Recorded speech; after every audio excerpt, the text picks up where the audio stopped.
नमस्कार, स्वागत है आपका न्यूज 80 पर। मैं हूं आपके साथ राहुल राणा। देश में होने वाले लोकसभा चुनाव से पहले सभी राजनीतिक दल अपनी रणनीति पर इन दिनों काम कर रहे हैं।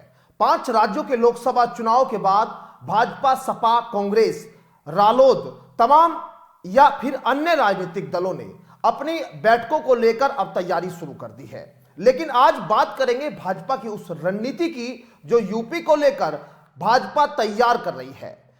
इसी तैयारी की वजह से ओम प्रकाश राजभर, दारा सिंह चौहान जैसे नेताओं का मंत्रिमंडल में शामिल होना अब अभी तक अटका हुआ है, क्योंकि आम चुनाव से पहले भारतीय जनता पार्टी यूपी में संगठन से लेकर सरकार तक बड़े बदलाव की तैयारी में है।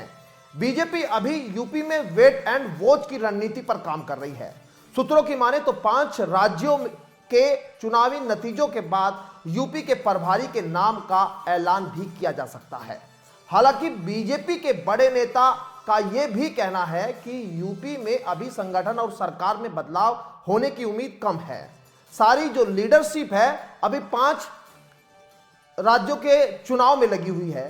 3 दिसंबर को चुनावी नतीजे आने के बाद यूपी में आगे की रणनीति पर चर्चा होगी, जबकि बीजेपी आलाकमान लगातार यूपी की बीजेपी इकाई के संपर्क में है।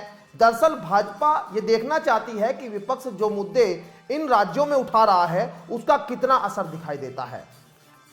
खबर तो यह भी है कि बीजेपी के केंद्रीय नेतृत्व ने बीजेपी की यूपी इकाई से यूपी में राजभर और नोनिया समाज को लेकर एक रिपोर्ट भेजने को कहा है। यह रिपोर्ट खासतौर से पूर्वांचल के जिलों से जुड़ी होगी, जहां ओम प्रकाश राजभर और दारा सिंह चौहान का अपनी जातियों में प्रभाव का दावा किया जाता है। बीजेपी इस बार इन दोनों नेताओं को पार्टी में बड़ा पद देने से पहले कोई कदम जल्दबाजी में नहीं रखना चाहती है। बीजेपी चाहती है कि पूर्वांचल की राजनीतिक परिस्थितियों का आकलन करने के बाद ही मंत्रिमंडल में विस्तार और संगठन में बदलाव को लेकर कोई कदम उठाया जाए तो ज्यादा बेहतर होगा।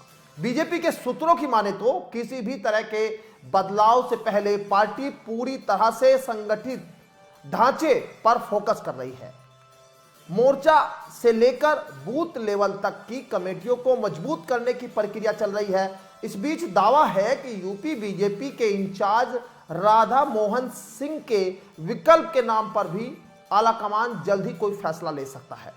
सूत्रों का दावा यहां तक है कि बीजेपी आलाकमान ओबीसी राजनीति के तहत गुजरात के ओबीसी लीडर नितिन पटेल को यूपी का इंचार्ज बना सकती है।